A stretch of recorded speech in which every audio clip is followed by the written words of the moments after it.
Coming to you from sunny California and the Great White North. Get ready. We are breaking down the obstacles on the Armchair Ninja Podcast.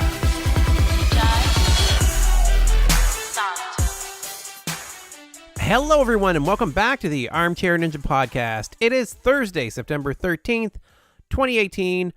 My name is Rich, and joining me to cover the ANW10 season finale is Bijan. How you making out? I'm feeling good, man. I like the vibe that you're giving, you know, bringing some energy. I love it. Dude, this episode was crazy, man. For everybody at home, I literally just finished watching it just a few minutes ago. I am still shaking from what happened. Like, my heart was racing. Boy, what a way to end this season. Whew, good stuff. It was tough, man. Like, we always say, like, they make it tougher every season, and they definitely did this year. They were brutal. Like, man, it absolutely decimated the field in a way I didn't think was going to happen this year. Dude, like, season 10, I had a feeling like every year they got to amp it up. They got to amp it up. In season 10, they got to bring something strong. I was while watching and telling my girlfriend, I'm like, this is the hardest stage 2 and 3 I've ever seen. Like, hands down, I don't even think it comes close. These were crazy, crazy stages. And I really, really like the new obstacles that were given to us. I mean, big thumbs up to everybody involved. Yeah, so let's take a look at the obstacles here for stage 2 right off the bat. When I first looked at the course, I actually didn't think it was... Okay, let me change it up. So I thought it was difficult, but when I saw the time limit was 4:30, I thought, okay, so it's not too bad. They can take their time and pick their way through. So I thought we would actually have quite a few people going through stage 3, and boy, was I wrong. That's interesting. I had the exact opposite reaction. I saw the time limit, and I was like, okay, so this is a very difficult course. Something about it is tripping up a lot of people. And basically, I found, going into stage 2, I felt like the time limit's going to be not an issue at all. Boy, was I wrong about that in one case. But I really thought, okay, time limit, it really isn't the issue. It's more about getting through it. And I found, initially, I found it nerfed just because the first obstacle I wasn't impressed by when I first saw it, right? But the rest of the course, I was like, man, they're making this difficult. And yeah, I don't know. I can't complain even about the first obstacle on the second stage because it did trip up some people far more than I thought it would. Yeah, so let's run down the actual obstacles here. Epic catch and release. Like you said, I wasn't impressed. And even though we had some like big failures on it, there was some, surprising falls. I still didn't like it. And I don't think it was a great addition, to be honest. Yeah, I kind of agree. Just because visually it just doesn't catch you the same way as a bunch of the other obstacles. Like, this replaced the Tarzan ropes, I believe. And Tarzan ropes, it's a good introductory obstacle that can trip you up a lot more. This one, I mean, as you said, it trips some people up, but it's still, in my opinion, if you can complete stage 1, you can easily get through this. That said, I mean, I don't necessarily think that's the whole point of this obstacle. It's really just to slightly wear you down going into the next obstacle. Yeah, I don't know. It just seemed fussy. Like, you know what I mean? Like, in not a good way, where it wouldn't catch for some people. They had to bang it pretty hard to get it to come loose. And it just seemed a little finicky. Like, it just didn't feel like it flowed very well. Yeah, I agree with that, man. I mean, we saw a lot of things where it should have worked and it didn't. Competitors can probably speak to it more of what happened. I have a feeling there's just like a little button or something that they just didn't hit. But either way, an obstacle should work a lot easier than it did. Yeah, after that, we had the crisscross salmon ladder. Dope. Staple. It's cool. Deja vu, bro. Deja vu, man. I'm too much TV. Canadian. Too much retro TV. Deja vu. Kevin Carbone's winning entry. This dude's a mastermind. Like, this might be my favorite new obstacle. Just in terms of like the stages that were presented this night. I really, really like this thing. Visually, technically, the difficulty, everything about it is a big thumbs up for me. I mean, I cannot rave about this more. Yeah, it was fantastic. Like I said, visually, it really catches the eye. It flows well. It hits all the the buttons, right? It hits everything. And it was a ninja killer, man. It really, really hurt the field. Yeah, and good for him because like it hits, muscle parts where a lot of the ninjas should be able to do it. But that said, I mean, it is so incredibly technical, similar to the salmon ladder, we've had ninjas failing on the salmon ladder even tonight, and they've been doing it for years. You just never know what can happen with those. And same thing with this. I mean, there are so many different variations and components to it and different ways of tackling this obstacle. I really like it. Not to mention, man, like, whew, it took out what? Like, it must have taken out just as many people as the wing nuts, if not more. Yeah, we'll have to take a look at the actual numbers, but it definitely stood out because it took out a lot of our favorites on top of everything else. Yeah, I mean, once again, props to Kevin Carbone.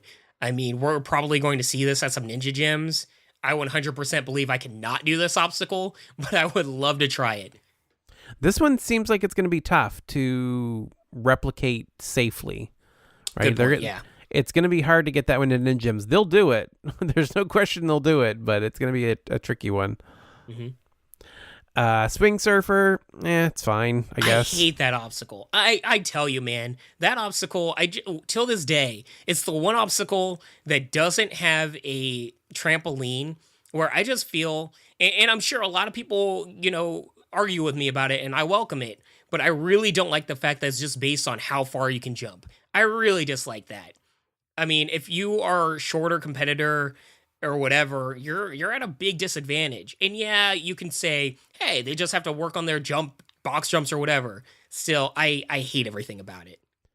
That's a pretty tall order for like Barclay Stockett or Tyler Yamauchi. That's like a very, very far jump. Although Tyler did it last year, so yeah, I don't deny they can do it, but just the fact that it's there, it has nothing to do with the efficiency of how well you can do an obstacle. It's literally how far can you jump and if you can grab onto it. I couldn't care less about it. Yeah. After that, Wingnut Alley, I was a little surprised to see it back. Really? In basically the same form. Yeah, I thought there would be 3. I thought it would be more like what we saw in USA versus the World, where they reduced it down to 3 wingnuts. I was surprised to see it still 4. Oh, that would have been criminal, man. You have to keep this exactly the same. This is basically, and I 100% believe this, this is going to be the hallmark of Siege 2. Like, when you think Siege 2 and American Ninja Warrior, you think of Wingnut Alley. This is their cliffhanger. 100%. This is that obstacle, which is daunting, but all the ninjas are going to train for year after year after year, and that's going to be the make it or break it for them. And I love everything about it. It's an obstacle I 100% believe I will never be able to do. Don't get me wrong, but that's what I love about this. That's the whole point of American Ninja Warrior. And I love that it's back 100% the same way, and I hope they keep it just the way it is. I think they did, from what I can see, they made it so the last one doesn't rotate the way it did last year. Yeah. Which was asking a heck of a lot. So I like this version better, if that is the case. It seemed to be. I still think it kind of rotated because I have to watch back Sean Bryant's, but I kind of feel like he kind of tilted it a little bit. But it's not a free tilt. You know how last year it was like kind of on its own axis and like people can like change it up. I think this one it locks into place kind of. And, like Flip looked like he's going to launch himself into the crowd last year. Like this was a little bit better. Yeah, and I'm cool with it, man. I like it a lot more. And then we had Water Walls, which was... We got to talk about this. Wow. Bro. Win on them. Like, just last week, I was like, oh, well, it's not like the one in Sasuke. It looks kind of just like lifting up, and it's like, it's a nice introductory. I was so wrong. This is amazing. I love everything about this. And we'll talk about it more when we break down the Najee Richardson run of the dynamics of this. But I really, really like what they're doing with this. And people are saying, I read online, like, oh, it's not safe and all that stuff. It's like, come on, y'all. Like, what, you don't think people are off on the side about to protect these ninjas? Not to mention, it's not like it's in a 6-foot tank, where people are going to drown. Like, calm down. Let's not go to extremes. I really like the fact that they're introducing a whole different dynamic that none of these ninjas really train for. And we saw that it's not even just lifting up a wall. It's 3 different variations at different weights, but different ways of like doing it where you have to be underwater in really, really thin, small spaces. I mean, this is more of a mental obstacle than even a physical obstacle. This is the stuff that you see in like Tough Mudder and Spartan races. I love it. Yeah, I figured you'd like it because of that, because of the way it does kind of fit into that dynamic a little more than we traditionally see in Ninja Warrior. But yeah, I may have some experience in things like this. Just imagine it all ice and very muddy. Right. But yeah, I think we can talk that a little more with the runs themselves. So Yeah.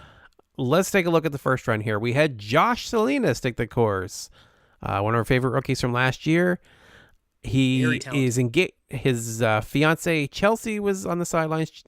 They met on the cheerleading team, and they both got very emotional in the segment at the beginning, talking about this journey, right, and her support of him and everything. It was very touching, especially since I know Chelsea at least. I'm not sure if Josh listens, but Chelsea does. Hi, Chelsea. That's awesome. Hey, Chelsea. Very, very cool segment. It was running a little long, but I get it. We didn't get a lot of story time with Josh Salinas. So at least in this, they narrowed down who he is and this relationship and dynamic. And everybody can relate to this. So it was kind of nice. Yeah, I was actually thinking that we were going to be in for a whole lot of completions tonight watching Josh run the course. He was doing so well. He made it to the wing nuts right off the bat. I was surprised to see him get that deep, not because I misjudged him, but just because being the first run of the night, you kind of think. I felt like it's the theme of the season where we see somebody get pretty far, but not all the way. But yeah. He got to the third one and then did a backflip off of it, basically, which we saw over and over again. In his case, it was when his hands peeled off before he even really made the jump. that sucks, man. I mean, I'm really glad that he got that far, though. He took it in stride, and he's somebody that I really think is going to go far in these later seasons. He's always looked really, really good and talented. Yeah, he has that ease, that comfort on the course that lets us know that, he'll be around for a while. Yeah. I had some fast forwards after him, including Nicholas Coolidge, who went out on the crisscross salmon ladder again. Hey, we can't all win. I mean, hey, I'm already happy that we got even a minute of him this season. So beggars can't be choosers. Yeah, I was disappointed, but given how few ninjas made it through stage 2, what are you gonna do?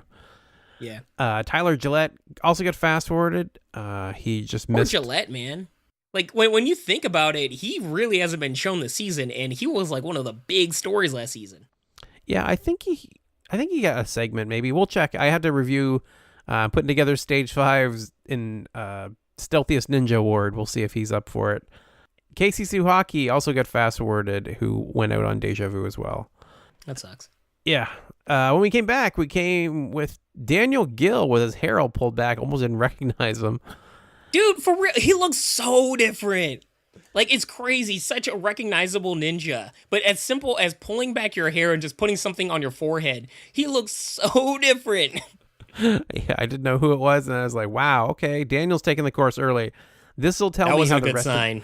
Well, I was like, okay, so this will tell me how the rest of the episode goes. If Daniel makes it through, then I know we're going to have a bunch of finishers. If he doesn't, I'm really worried about everybody else. Oh, I gave him no chance. I was like, this is way too early in the episode. But I was curious about where he falls because I'm very, very high up on Daniel Gill. Yeah. He had a little bit of a struggle on catch and release. Nothing too dramatic. And then one side of the bar didn't unhook for him on Deja Vu, and he fell. Like, total shocker that he went out there. Unbelievable. That stunned me, dude. Absolutely stunned me. And really, that thing set the tone for the rest of the episode, but really for that one obstacle, Deja Vu. I mean, a lot of ninjas were having trouble with the technical sides of that obstacle. And really, it's always the new obstacles about it. Really, though, I can't complain about Deja Vu. It's not like, oh gosh, I forgot the name of it. But Rich, you remember like 2 seasons ago, that one where it took out Brian Arnold where you get stuck and like the margin for error is so slim. Oh, what was that? The wedge. Yeah, the wedge. Like, it's not like the wedge where I can understand some people's arguments where it's kind of cheap, where, it's just like a crapshoot if you make it or not. I mean, this one, hey, you know how to do it. It's there. and I don't know. I'm really feeling this thing. And we saw it takes out even people like Daniel freaking Gill, y'all. That stunned me. But hey, you know what cool thing about it though? Is it did, even though it was on one part of the bar, it didn't just fall out. It wasn't this cheap thing. At least there's a chance to correct yourself. You know, Daniel Gill just couldn't hold on. I don't blame him at all or anything like that. But I do like the fact that, you know, it isn't something where you slide out one way and you're done instantly. Yeah, it hooked in weird ways. It happened multiple times throughout the episode. Lots of people would get one side hooked and then manage to recover it. Like, it was very, very strange how that worked. After that, we had I don't know whether to call this a fast forward or not.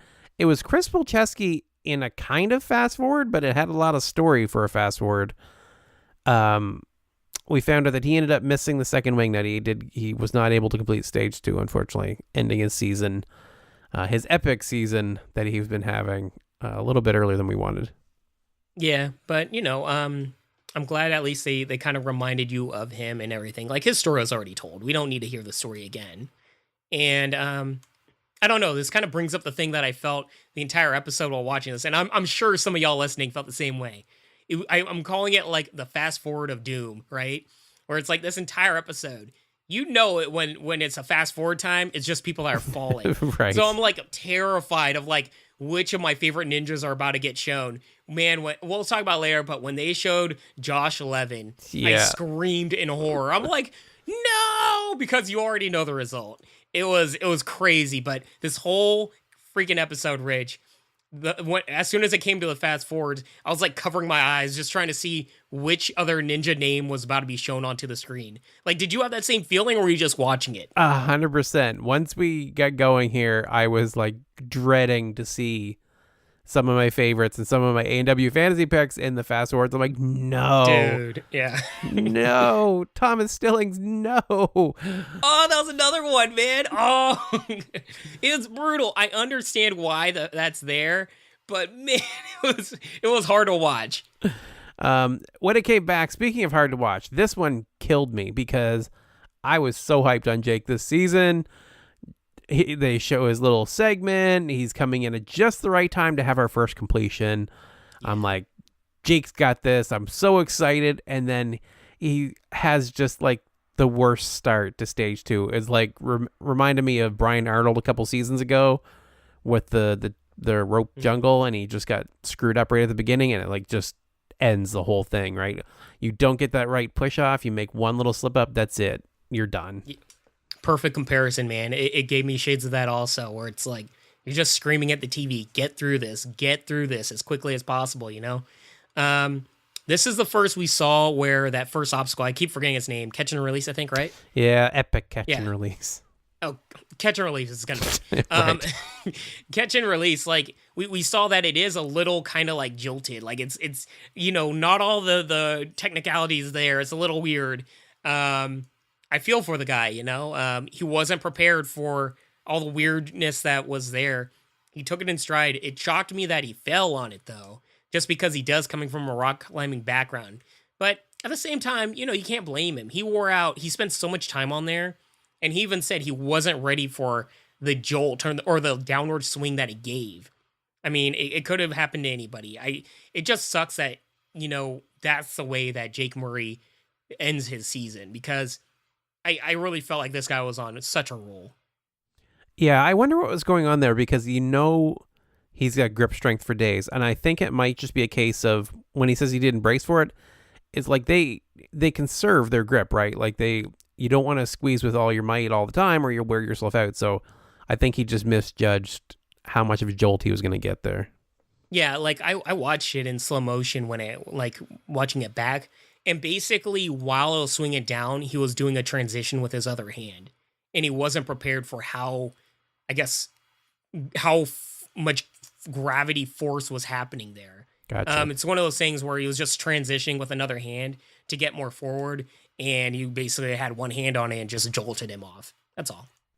All right, next we had RJ Roman, the rocker bass player who's been touring the country. And I'm going to mess this up. Who also has vitiligo Spinalago. The same thing with Michael Jackson, man. Yeah. Yeah, so that was interesting. They didn't mention that before, so it was like a little addition, a little bit more information. Yeah, I don't mind this. If they have a segment in like the season finale, it's like y'all better give a reason for it, right? This one's new. It's new stuff. I can't complain. I gotta say, just right off the bat, his girlfriend looks identical to Sarah, my girlfriend. Like, I was like showing her, like, Rich, you see pictures of Sarah. Like, I don't know if you saw like his girlfriend, but they look so much alike. It was crazy. I didn't notice that at all. I really didn't catch that. Yeah, they only look so they only much showed alike. his girlfriend for a second, I guess. So I'll have to look back. Yeah. If y'all want to know what Sarah, the Bijan girlfriend looks like, well, really, you can just go to my Instagram. But also, you can just watch his run and just picture an Asian version of his girlfriend. And there you go. There's my girlfriend. That's it. About the run. Dude looked good. I mean, he was flying through it. And I think, he trains and everything. But I feel like this is one of those ninjas where he has potential to be a star, but I got to see a little bit more of him still. That salmon ladder move didn't sell you? No, it did, dude. Like, that was dope, right? That was and I'm crazy. glad somebody did it. I'm glad somebody did it just because, stuff like that's going to get you shown and remembered. Yeah, he made it to the wing nuts. He was really playing it to the crowd, too. Like, he does a really good job of that. Managed to make a one-handed save on the second wing nut, but peeled on the third one after hitting it. So, yeah, the thing about him is just I don't know, like, how, like, often he's going to be able to get through Wingnut Alley. Because I think that's going to be the big wall for a lot of ninjas. And at this point, I just need to see how many ninjas, like the potential of how many ninjas can actually get through that. And I think he's working on it, but I got to see a little bit more. Yeah, I wonder how that lines up with touring the U.S. If he's touring around with his band, that kind of gives him the opportunity to hit different ninja gyms and meet up with different people and stuff. So yeah, I wonder if I can work that out. Yeah, maybe. I mean, but at the same time, it doesn't give him a whole lot of time of being at one ninja gym training all week long, right? Yeah, it's a trade-off. I had some fast forwards after that. We had Lucas Reale, who went out on the crisscross salmon ladder. Dan Palizzi went out on Deja Vu. And one of your favorites, Josh Levin, unfortunately peeled off on the last wing nut. No! Like, come on, y'all. You guys are skipping Josh Levin. They did all season. Oh, I screamed in horror when I saw Josh Levin in the fast forward because, I mean, if you're a listener, you already know, but I'll just keep it short. This dude, I fully believe he makes it stage 3. He's completing it. This dude has no reason. I see nothing about him that says he can't do stage 3 in spades. And oh man, it just like freaking Caldiero, it's like stage 2 is his damn Achilles heel, man. Yeah. Unfortunately, Josh wasn't able to get through again this season. We'll see him back again next. I mean, he'll get these wing nuts down. I have full faith that he will. Yeah, and he's low-key really young. He's got plenty of years. He's only going to get stronger every year. Yeah. Wait a minute. What's the timing? So I'm worried. The only thing I worry about with him is we might see him take time off for the Olympics, but that won't be next year. Oh, man. He's going for another Olympics run, huh? I think so. Climbing's coming in 2020, right? Dude, you're asking the wrong person when it comes to that. I think so. I'm pretty sure it is coming, and I'm pretty sure he'll be gunning for it. So we'll see. That wouldn't interfere next year. That would be the year after, I think. Yeah, that would be cool to see, though. I mean, I've never really been into that, but now that I do rock climb on the side, obviously not anywhere near the extent of these guys, but, Right. just for fun. I mean, I'm more interested in rock climbing just because I have presence in mind of, like, the difficulty and, like, what they're doing, the transitions. I think that might be really fun to watch. When we came back, we had Najee Richardson, who had an asthma attack last year on stage 2, which I didn't realize. So we got to talk about this, man. This was a really cool segment. By far the highlight of the night in terms of videos, like easily visually profound moment of the night. There you go. But seriously, I love the storyline that he gave to this. This was a moment where they did slow it down, and it was earned of the fact that we did get a really deep story about something that's really real to a lot of people, including me. I've had asthma my entire life, I've been an athlete my entire life, and I've never let that slow me down. And I appreciate the fact that it's the same thing with him. And, him talking about the fact that he had an asthma attack in the middle of his run, like, it's hard to describe just how crazy of a thing that is to deal with. I mean, you literally can't breathe. You're just trying to breathe, and nothing's really getting into your lungs.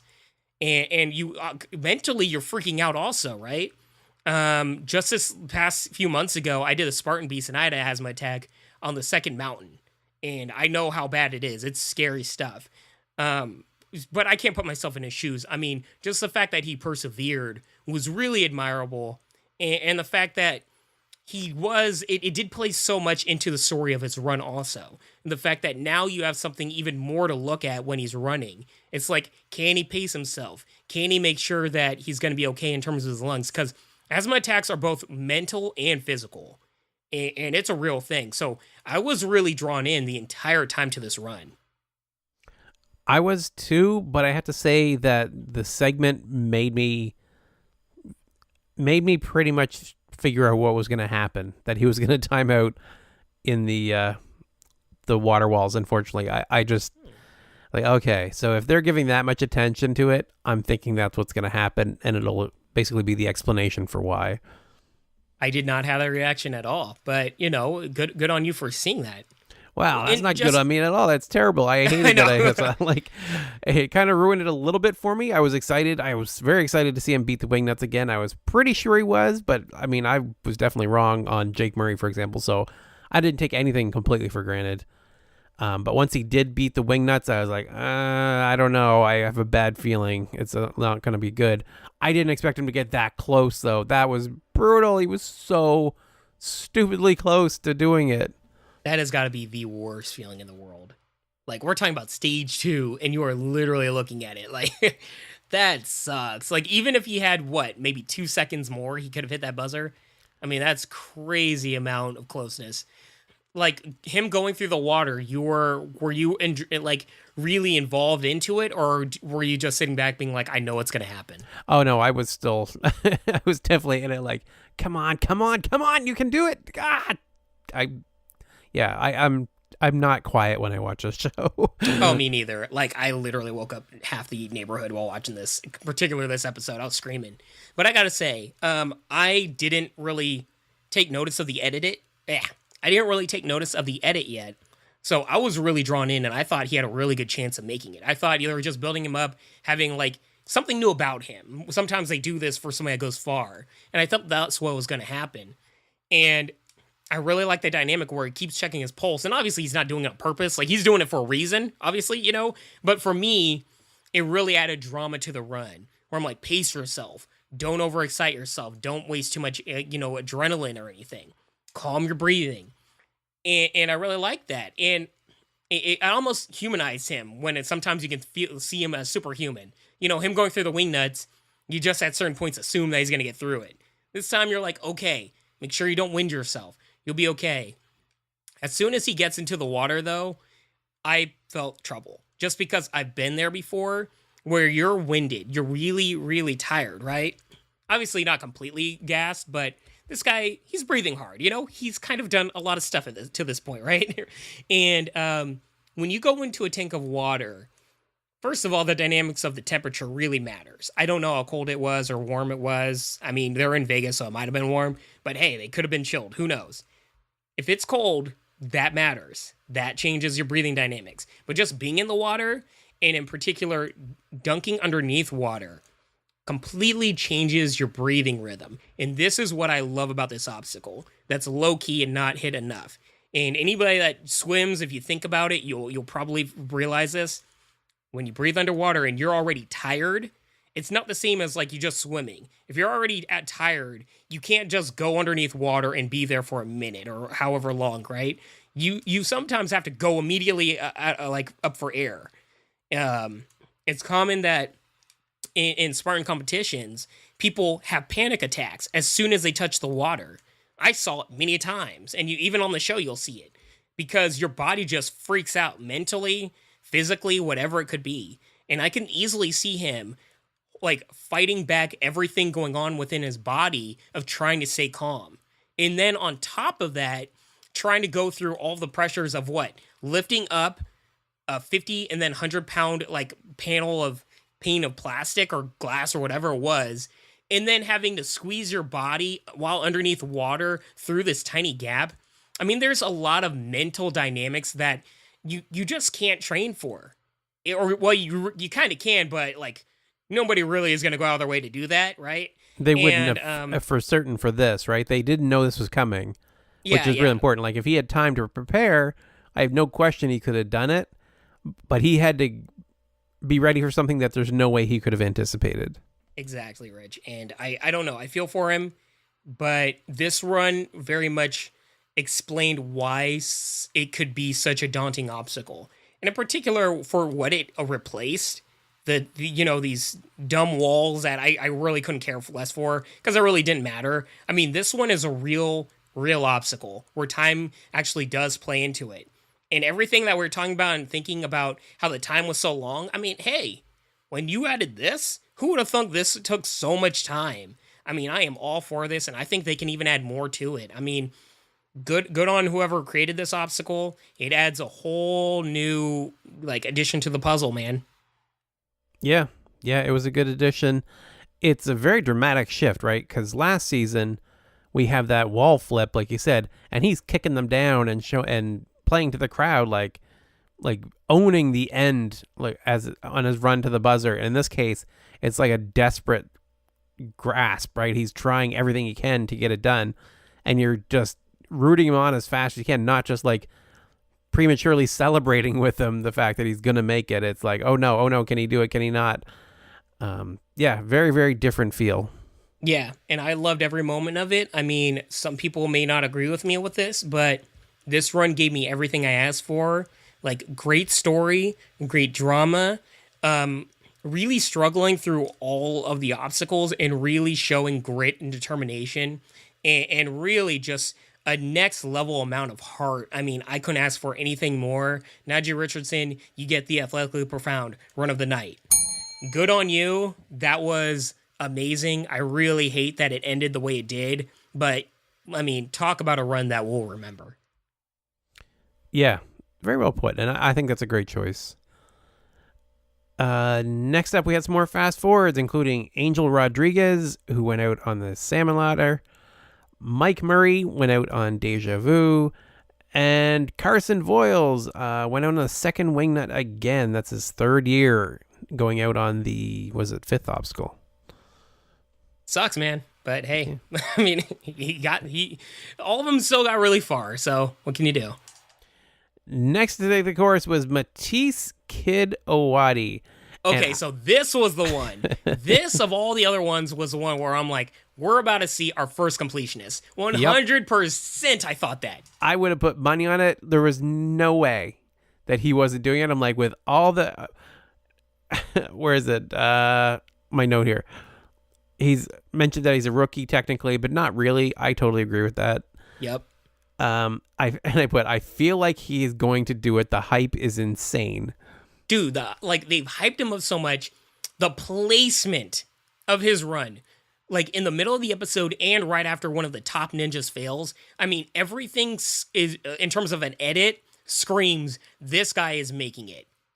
I mean, wow. I was literally jumping up. I'm like, here we go, bro. Let's do this. And then I was mentally trying to figure out whether he would beat stage 4 or not. I'm like, okay, how do you think he's got his rope climb skills down? Yeah. I was getting ahead. I'm like, dude is like the amount of hype was just so insane. I was not having trouble picturing it. But unfortunately, he ended up going out on the wingnuts, and I was shocked, completely shocked. Yeah, I was shocked too, but really, I mean, I was more shocked at the fact that he was slowing down on the wingnuts. It was one of those things where it wasn't like he was looking strong on the wingnuts and then just something crazy happens. I mean, in the transition, I think it was the first to the second? Might have been the second or third, but either way, in like one of the wingnuts, he was slowing down hardcore.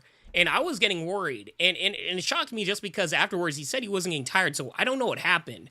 But in terms of the swings, I mean, his swings were slowing down quite a bit, and I was getting worried that he wasn't going to get enough distance. And it did play that as a factor. And I don't know. It sucks, man. But I think of all the ninjas, this is the type of competitor in the kid where we're gonna see him get so much farther next year. 100%. He's somebody that learns from his mistakes. Yeah, he's got the whole package. He's got the confidence, the experience. As crazy as it is for a rookie to say that, he is someone we're gonna be seeing for a while and seeing deep into Mount Midoriyama for sure. Yeah, I mean, not to mention, as you said, he looks very young. He's gonna be very popular with that Justin Bieber crowd. I'm just saying, if y'all want to know why he's being hyped, I have a feeling he's hitting a demographic that watches this show, and there aren't a whole lot of competitors on this show that are going to, let's just say, have the googly eyes. So I could see him being very popular with a lot of the younger fans of this show. Yeah. After him, we had some fast forwards, including Thomas Stillings, who went out on Deja Vu. Bro, come on, man. Like, poor Stillings. It's more hard of seeing how he fell, right? Yeah. I mean, I don't know. Deja Vu is a tough obstacle. More than anything, I hated how many fast forwards he got this season. I just wanted to see his runs. I wanted to see his personality. I wanted to see all of it, and we didn't get much of anything this year. Yeah, I completely agree. I mean, I understand if you fast forward people, but there are so many ninjas, in particular Thomas Stillings, that really stands out when you have a ninja brimming with personality and charisma, and they're just not giving them the opportunity. But I mean, I'm sure they just have to meet a quota of how many new faces and new stories. I don't know. Yeah, I mean, but here's the thing. So Thomas is fast forwarded. The two people after him probably have way more to complain about as far as fast forwards or not being outright shown at all. Mike Myers, who consistently skipped all over the place, went out on Deja Vu, and so did Hunter Gerard. By the way, I was going to call this the Armchair Ninja podcast area because it's like all people that listen to our podcast. Yeah. and like all this stuff and like affiliation. It's like, oh my God. It was heartbreak after heartbreak out of these three. Mike Myers, I hate that was fast forwarded.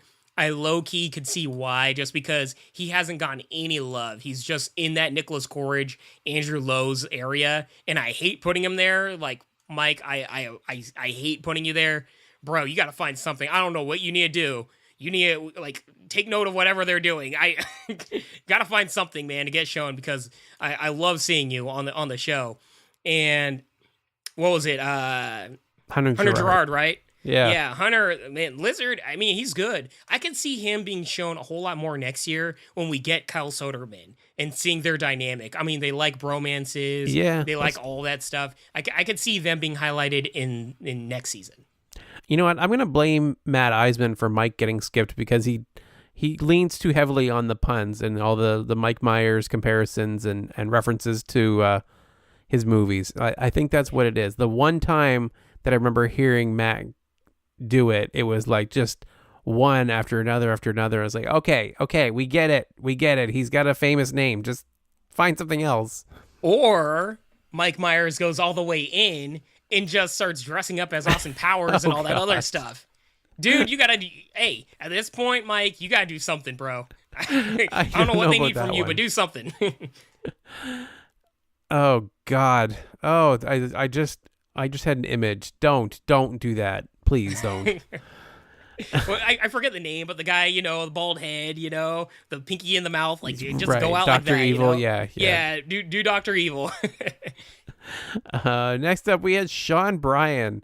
And what is wrong with us? Why do we underestimate this guy? Why do we not give him the due credit? I mean, can we possibly ignore him anymore? Nope. I can't believe I didn't have him on my fantasy league. I will not be making that mistake again. I mean, dude's amazing. Absolutely amazing. Dude's PayPal ninja. He is money.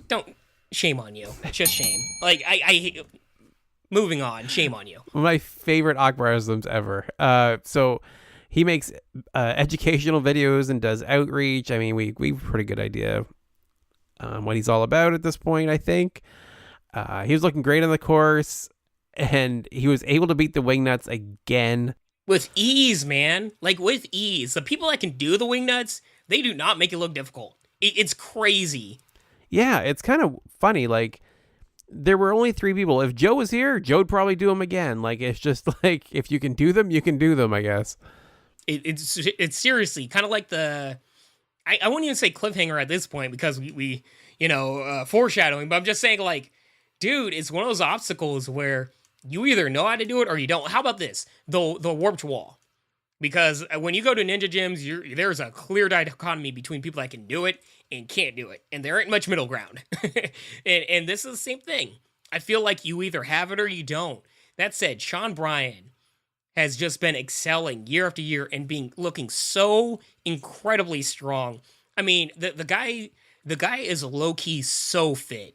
So incredibly fit. I mean, in the LA qualifiers, I actually spent most of my time with him. Like, it was I've said this many times, but he was part of the group that I was hanging out with. Low key, very humble, very nice guy. The coolest, like, one of the nicest guys you'll ever meet. And it's insane of how big this dude's biceps are. Let's just say that. But also very technical. I mean, he just seems like he's excelling every year, and he really made that it's not dunk tanks. What's the name of that water obstacle, man? Water walls. Water walls. He really made that look easy. Like, he really showed how to do that. And I'm glad that, that we saw that. Like, it can be done. And I don't know. He looked phenomenal. Very, very strong. And I was really excited to see what he had in Stage 3. I think he's going to start becoming the Ian Dory, where he's not necessarily featured in videos a whole lot, but he's going to be a hallmark of Stage 3, that where we're just going to see him year after year in Stage 3, getting a little bit closer to the end of it, just a little bit closer every time. And I really think that's what is going to become of him. Will he complete it? Time will see, man. He's got everything, all the talent in the world to do it. But I 100% believe we're going to see him in Stage 3 again next year. And they're making Stage 2 difficult every year, but this dude just finds a way. Well, he's a gymnast, right? So he falls into that Stage 2 specialist almost category, right? When you look at Najee, Joe Moravsky, right? These guys that just dominate on Stage 2, and then they've got to figure out how to get past Stage 3, right? So you're probably right. We will see Sean back. I feel like maybe we underestimate him because his build seems more solid than you would expect. He's got like that Adam Rail, Grant McCartney vibe to him almost, or at least that's the impression I get. He just seems like he's way more solid than you would expect from a ninja. Like a little too much muscle, right? Almost, yeah. Like but I mean, obviously it's not too much because he does phenomenal. Yeah, I mean, some people wear the muscles well, and what I mean by that is not from a visual prospect, but just know how to use their muscles. Yeah, I might be a little bit stronger and have a little bit more weight on me, but they're the right muscles for the right obstacles. So yeah, Sean Bryan did fantastic, able to beat it, had lots of time left. It really didn't struggle. The first one, man, that's the crazy part. He's the first one to complete Stage 2 this episode, and I 100% wasn't shocked. Even when going through Wingnut Alley, I was like a little nervous, but at the same time, I would have been more shocked if he fell on it. And that's just crazy, but that speaks to his talent. Yep, about halfway through his run, I was like, oh, here's our first finisher. I should have realized. After him, we had Zach Day, who got his little picture-in-picture run, everyone's favorite. I don't even know what to say about that. I was like, I just fast-forwarded through it. I'm like watching it in the bottom of my screen, but I was just like, all right, where does he fall? All right, moving on. I kind of wish I had. I watched it all. I was like, maybe there's some things to mention here. I mean, he missed one side of Deja Vu and recovered. We saw a few people do. He ended up doing a backflip. Yeah, but like, really, you couldn't do Thomas Sillings or Josh Levin in here? Eh. I wonder if what's more of a priority in terms of like viewership and like what you'd prefer. And I just don't know if you'd rather get the muted run during the commercial break or if you'd rather get fast forwarded. I don't know. Yeah, I'm not sure either. He ended up doing a backflip off the third wing nut, so that ended his season. And then we had Adam Rail, who I thought, oh, here, maybe this is another potential finisher. Let's see how Adam did. Dude, I was standing up. I was ready. I'm like, yes, here we go. Let's go, Adam. And he fell off the top of the salmon ladder. He did the Nicholas Coolidge ending for the season. Unfortunately, it's like you had all the strength in the world, like everything was going his way, and then just bumped it with his knee. It looked like, or something, like he just bumped it at the top. And it was with his palm. He basically was powering too much through it. And, when adrenaline's happening, sometimes you can go a little too hard. And he basically, like, threw his hand up a little too hard to grab onto it, and it lifted it up. And, I don't know, one of the worst ways to go, like, being too good. And really, when you look back when it comes to Adam Rail of all people, how many times this year has this dude done a salmon ladder? Like... yeah, I could just imagine this guy must have been internally fuming that this was the way he went out. And I always say, and I fully believe it, this guy is made, with all of his talent, this guy, I fully believe, can just destroy stage 1 and 2. And I can't believe this is the way he went out. It sucks, man.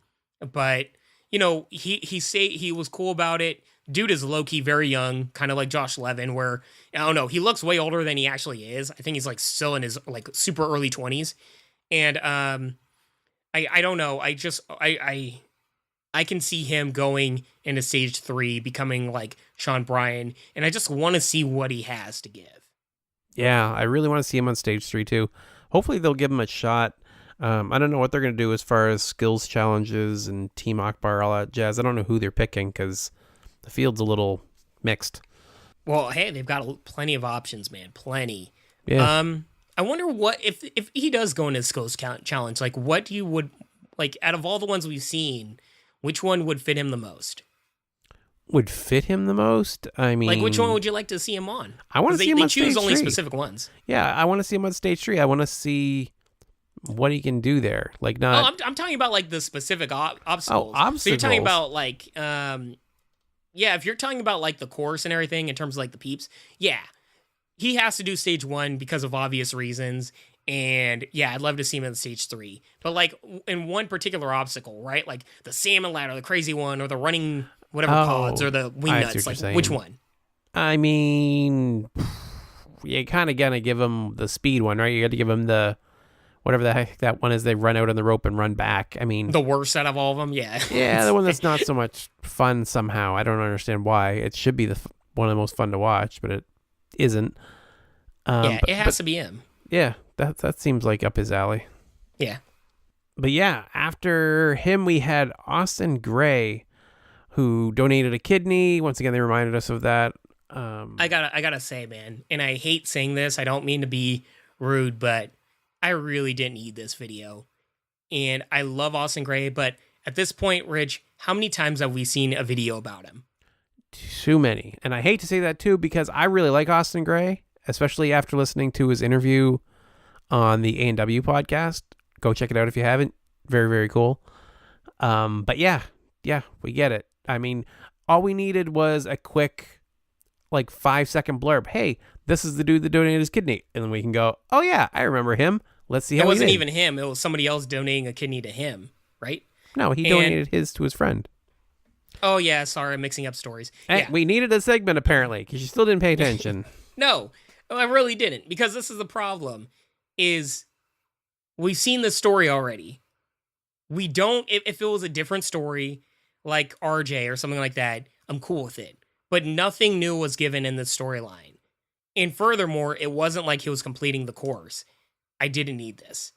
And the only reason I say this is just because there were so many people fast-forwarded, such a high, pressure moment. But once again, no disrespect to him. I'm just saying it could have been much, much shorter. At that point, I was, unbeknownst to him, or not his fault, but I was kind of getting, like, irrationally, like, impatient. I'm like, wrap it up, guys. Wrap it up. Yeah, I felt that too. He had some struggles on catch and release, very similar to Jake's start on the course. He got a little bit further. He was able to beat the salmon ladder, but he ended up peeling off on Deja Vu, unfortunately. This is the guy, by the way, if you want to know who to watch for next season, this dude. And for a weird reason, listen to his interview and find out how hardcore he used to be a gamer. Of all things, video games were his life, and he was highly ranked in things that would be nearly impossible. And I think he's got that same obsessive personality you see from a lot of like hardcore gamers and frankly Jesse Graff. So I really feel like Austin's going to be the guy to just throw absolutely everything at it in a way that we see people go hardcore, but not hardcore in the way that this guy's going to do it. You perked my eyebrow, and I was like, huh? And I'll take your word for it, bro. I 100% have been sleeping on him to that degree, but those are big words. We'll see. I don't know enough about this guy in terms of like his training to speak of it, but hey, it's cool to see somebody that's obsessive like that. I mean, healthily obsessive, hopefully, but I mean, good on him. Next we had some fast forwards. Eric Middleton was fast forwarded. Oh, what a shame we didn't get to see more bugs. He had a hard impact on Deja Vu. Man, he took it right to the nose. That looked awful. That was nasty, bro. Like that is ugh. I'm it didn't look like it was a broken nose, but it was a busted nose. But things like that has got to be like the worst because instantly, like mind wise, and we've said it many times, but this stuff is just as mental as physical. And like everything must be going crazy in terms of his brain once it happens. Yeah, you get like if you punch someone in the nose or if you get hit in the nose, it just your brain shuts down, right? It's like it is so jarring. I can't imagine trying to do a ninja obstacle after doing it. Drew Knopp got fast forwarded. He went out on the wing nuts, and Ethan Swanson as well. He went backwards off Deja Vu, looked very strong, but unfortunately went out on wing nuts as well. Two of the worst nicknames in American Ninja Warrior history back to back. But they're both really talented, good guys, and it sucks to see them go, but they got pretty far, so good on them. Yeah. Next up, Jamie Ron, the shoeless Jamie Ron. Another one. I was like, here we go. Like I was all standing ready to go. I mean, this guy has all the talent in the world, and he's been looking very strong, man. Yep. I had a brief ray of hope. I thought, ooh, maybe Jamie can do it. That would be awesome. I would love to see Jamie hit stage 3. Low key, at the start line, did you think he was going to take off his shoes? I 100% thought he was going to do this without shoes. Because, like, this stage, you don't really need shoes, man. I guess it'd be an advantage in the water, maybe even. Yeah, and it's like, hey, own it. You did the crazy, like, of all the stages, stage 1's the one where you want shoes, and he did it. So own it, bro. Yeah, I think that would be an exceedingly bad idea. But it was cool to see. When it was by accident, I wouldn't want him to make that his thing. I think he's got a pretty distinct thing already.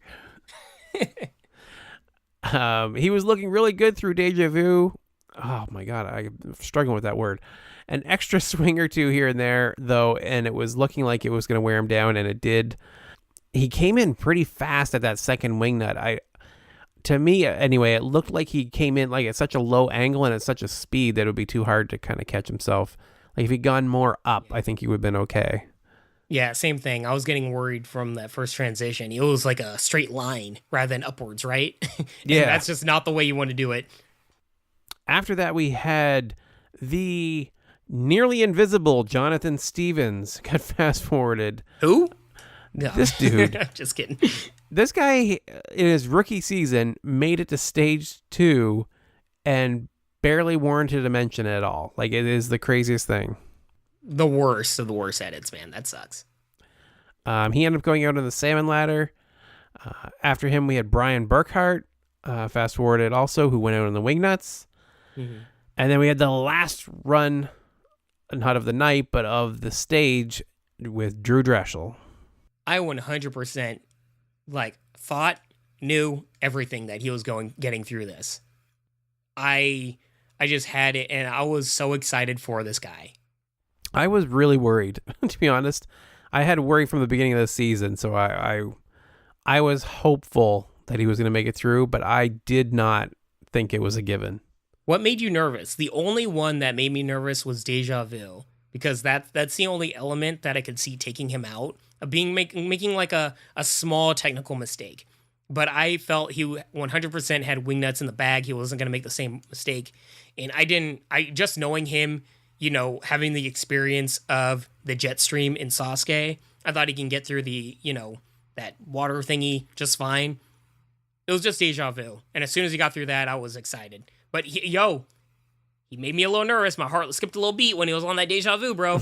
Just a little bit. Yeah. I had a close call there. One side didn't. One side came off, and he could have fallen, but managed to recover. I guess with Drew, it wasn't any particular weakness he has. I don't think he really has any. It was just the worry of a little mistake, right? And I think he's better prepared for that than anyone. I think he's very mindful of where those things can happen.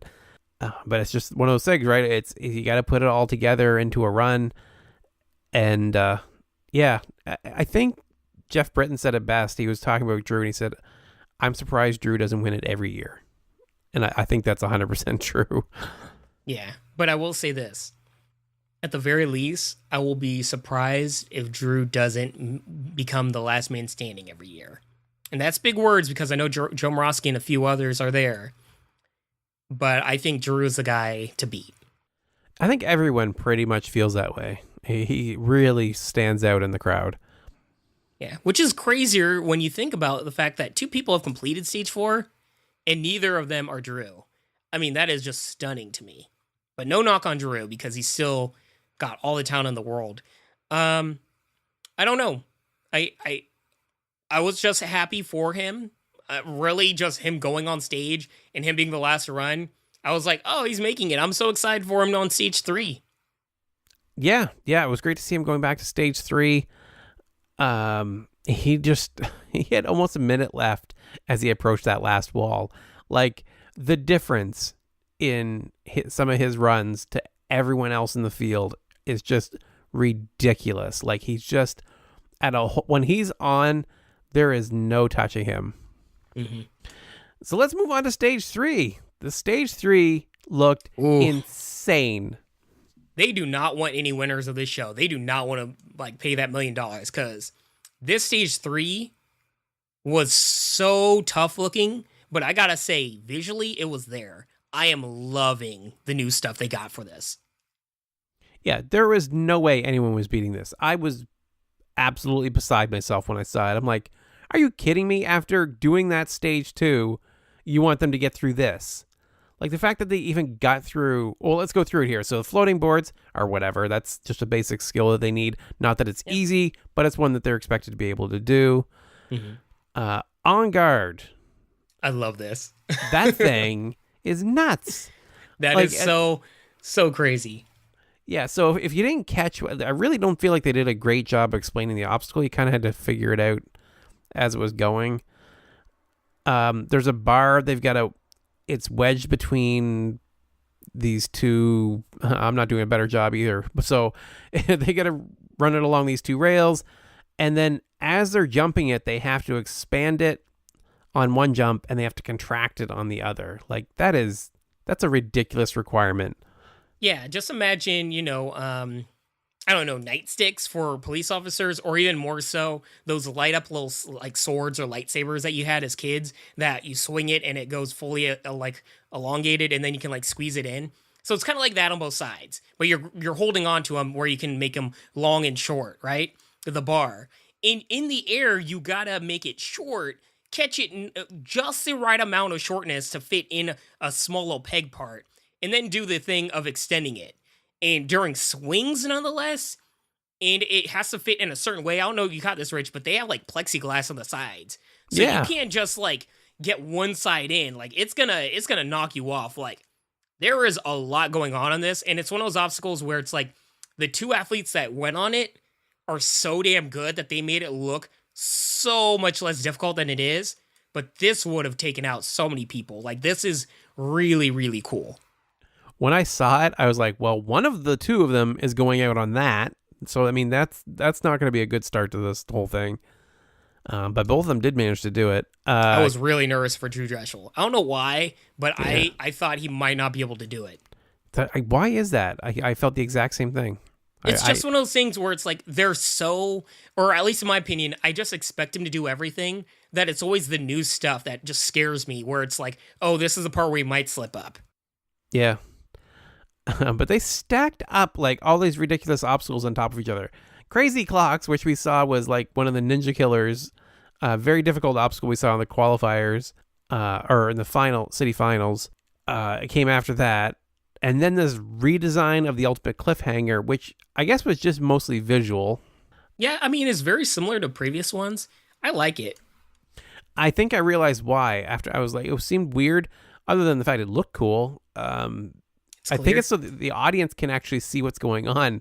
If you were there in Vegas before, I'm guessing all you saw was the back of the walls, like, and then saw whether they fell or not. Yeah, I like the fact that it's clear. I mean, there's no reason that it shouldn't be, right?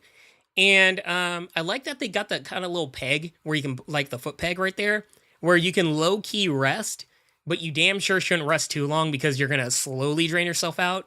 I mean, I don't know, Rich. You've done some bouldering now lately. You know what I mean, where it's like you're holding yourself up on the wall, you can shake out your arms, but you can only be up there so long because you're also kind of draining yourself out. It's a weird dynamic. I don't know how to explain it.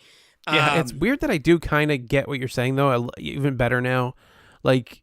And also the fact that those grips that they're using, like the hand grips, they're not ridged, right? There's nothing for them to really grip onto. It's just a flat piece, right? They're just squeezing, right? Yeah. So that would make a pretty big difference too, I would think. Mm-hmm. Good point. So you're really draining your fingers out while, holding yourself up. But, I mean, both of these ninjas, and Sean Bryan and Drew Drechsel, we know we can do it. Well, I don't know if Sean Bryan's done it before, but I have all the confidence in the world that he can complete this obstacle. But I don't know. It more so surprised me that Drew fell on this. Yeah, it did. It did for me as well. So, should we even mention the rest of the obstacles? So we didn't get to really see them, but... yeah, we're kind of just going through the obstacles. I'm like adding them to it. But really, that's the best way to do it, right? I think so. I think in this point, by the way, I unfortunately saw the time. Drew Drechsel started his run 3 minutes before the end of the hour, so I knew he was falling. And that kind of killed it for me. Oh, you know what killed it for me is when we came back from commercial. I specifically don't look at the time. I don't know how many commercials are left or what's going on. I very deliberately avoid it. And then as a welcome back to the final minutes of American Ninja Warrior. Like, really, guys? They did not. They totally did. Exact quote. They're like, thanks. I really didn't need to wonder, I guess, what was going to happen next. There you go, guys. Yeah. I didn't know how far Drew was going, but I knew he wasn't getting stage 4 after they said that. Yeah. And then they did a whole wrap up. It was not even just like, it wasn't even a subtle like, ooh, did you catch the wording? It was like, oh, we had a great season and blah, blah, blah, like run through everything.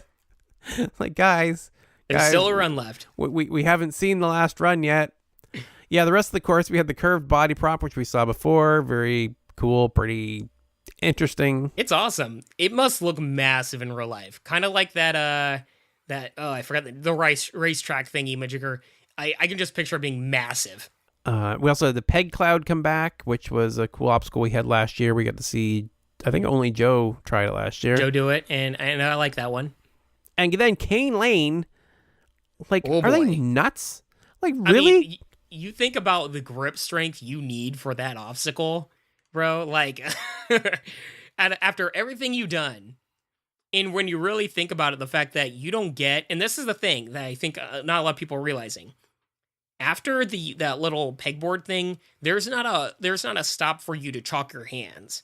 So your hands are going to be very sweaty. And now you're going on an obstacle where you really need all the grip you can have. I can see a lot of competitors getting to that and slipping right off that thing. Not to mention, I mean, you have to squeeze for your dear life. I mean, that's crazy. That said, I kind of like it a whole lot more than that obstacle that Joe fell on last year. I forget the name of it, but you guys know what I'm talking about. Those little tiny cannonballs where you kind of just clip them in or whatever. I didn't really care for that. This one, much more visually there and pretty cool, but oof. I mean, ooh, they are stacking up. That's tough.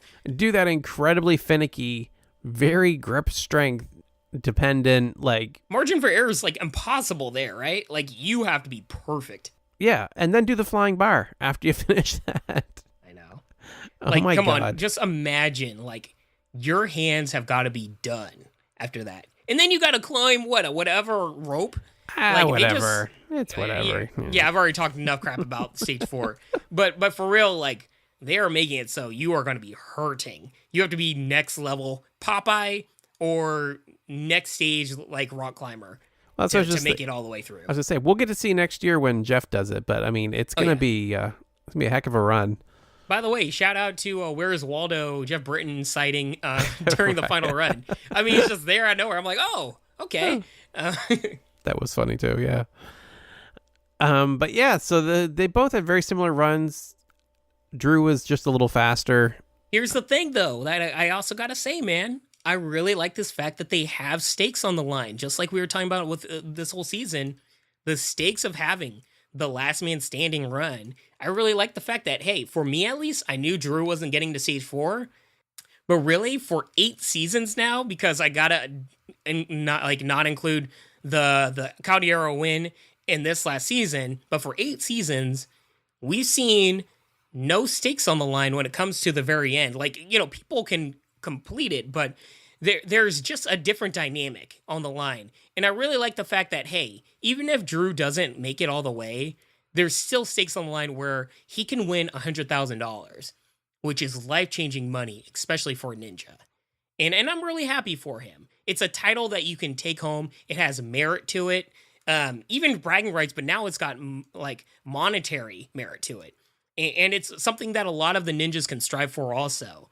And also, low-key, when I was thinking about it, bro, imagine Joe Moravsky.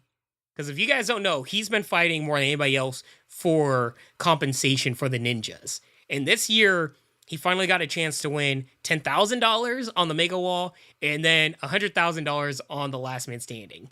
And he misses both. Yeah. Bro. I think Joe is... How do I say this? I don't know the way to say this is not condescending.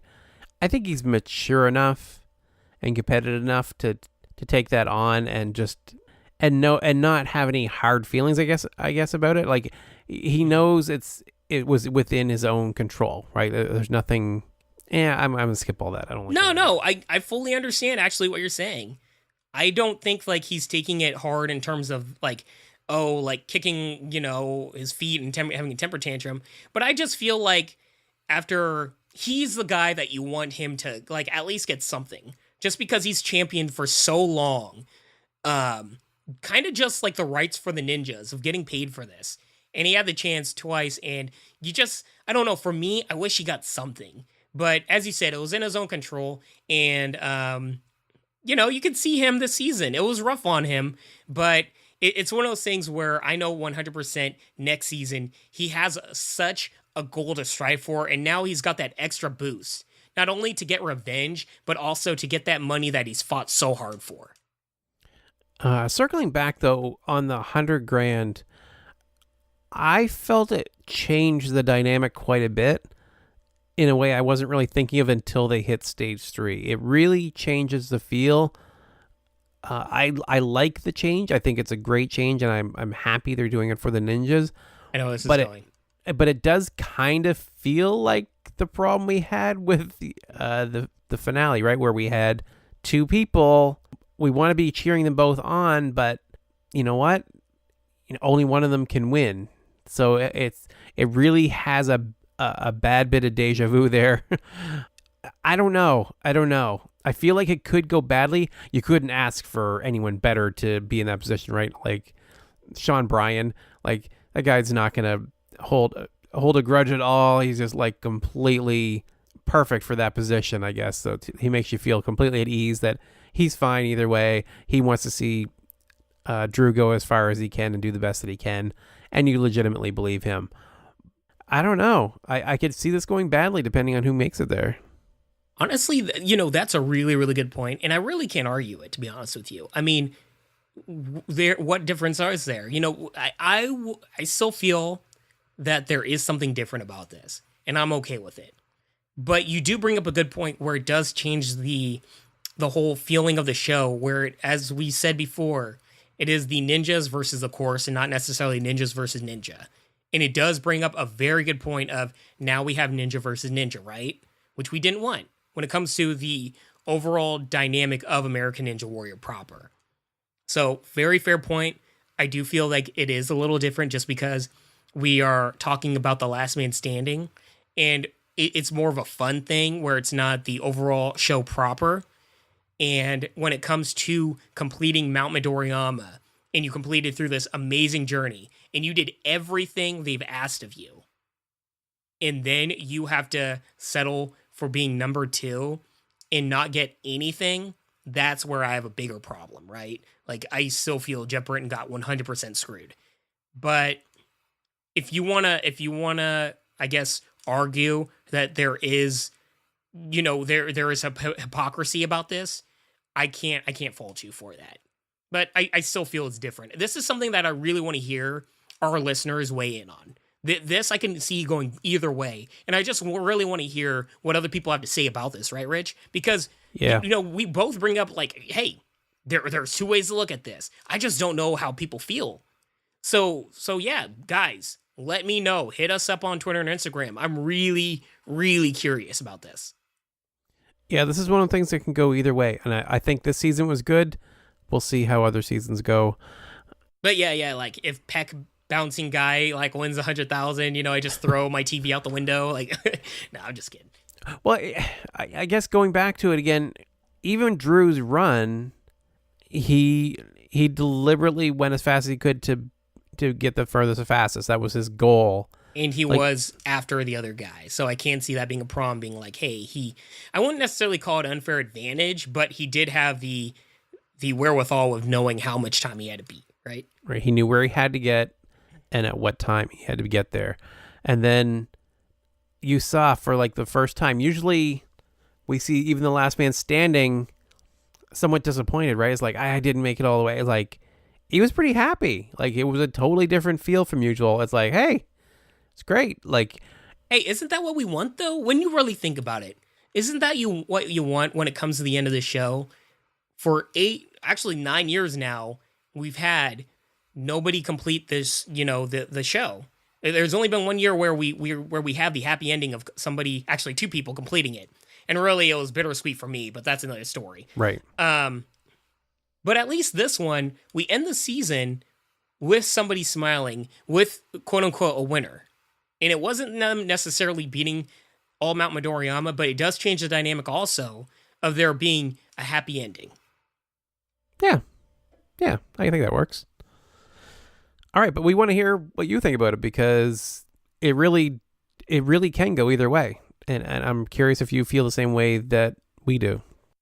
So that is it for our coverage of this season of ANW, and it was a good season, and it was different, man. They changed up a lot. Yeah, I like it. I really like the editing choices that they made. I don't know, just the backgrounds and, like, the way they did their vignettes and everything. I really like the changes that they had. There's always room for improvement, but overall, I can't be screaming to the high heavens like previous years, where there really wasn't that many shameful moments or anything like that. That's true. The bell didn't get used as much this year. No, so it's been mostly a good bell this whole season, and I feel like they're learning, people behind it, they're definitely learning what works and what doesn't work. But more than anything else, we're talking about American Ninja Warrior and the level of competition and the overall structure of the obstacles really, really good this year. I mean, I loved everything about it, and yeah, thumbs up. We've got our we definitely have a full deck of cards when it comes to the Stage 5 Ninja Awards, Rich.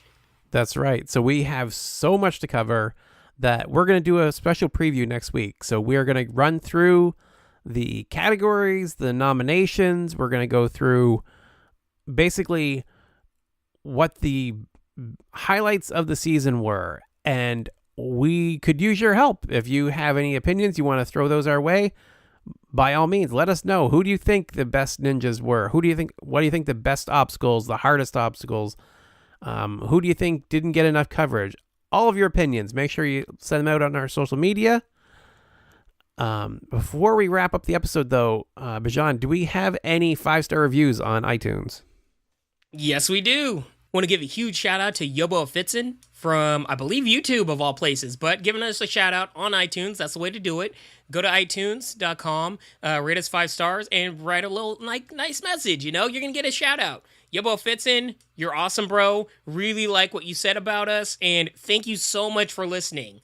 I mean, especially by the fact that most of our audience is from downloads, right? Like subscribing to the podcast. And by the way, everyone, you could subscribe at any podcast, whatever thingy-majigger you have. But also, we do have kind of a dedicated audience slowly creeping up on YouTube, giving comments, showing love. And just know we read them all. We really love all your participation.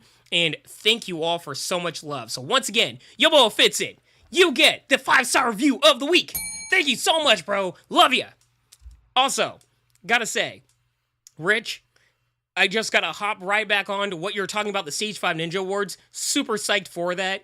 And please, everybody, this week is the time, if you have strong feelings about any of the categories, like your favorite ninja, or the ninja you feel like didn't get enough love, or an obstacle that you just love so much, now is your time to get it to us.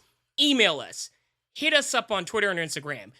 Hit us up on our Facebook page. However you want to, let us know. Now is the time. Because once those nominations are locked in, they are locked in for good. And that's when the voting starts. And Rich, what do we got to talk about the voting for? That's right. This year, you will be able to vote directly for the male and female Ninjas of the Year for the People's Choice Awards we're going to be having as part of Stage 5. Because I know a lot of you wanted to get your votes in as well. So we'll have those for you. We will have instructions on how to do that in our next episode when we run through the categories. If you'd like to reach out to us, you can reach me as @NinjaPodcast on both Instagram and Twitter. You can email me at rich@ninjapodcast.com. And Bijan, how can they reach you? Hit me up at Twitter and Instagram at Bijan151. That is Bijan151. This week in particular, I am keeping an eye out. I want to hear everything you guys have to say. Once again, next week, that's when the voting starts. That's when it's the time. Everybody, I want all of you guys to vote. Last year, when you guys were freaking out, kicking your speakers, throwing your iPods, screaming out at the top of your lungs in your cars, listening and freaking out about our choices, now is your time to be part of this. That's right. Armchair Ninja Nation, this is your time. Make your votes count. Let's go, son. Woo! All right. Thank you all for listening, and I hope you have a fantastic week. Peace and love, y'all.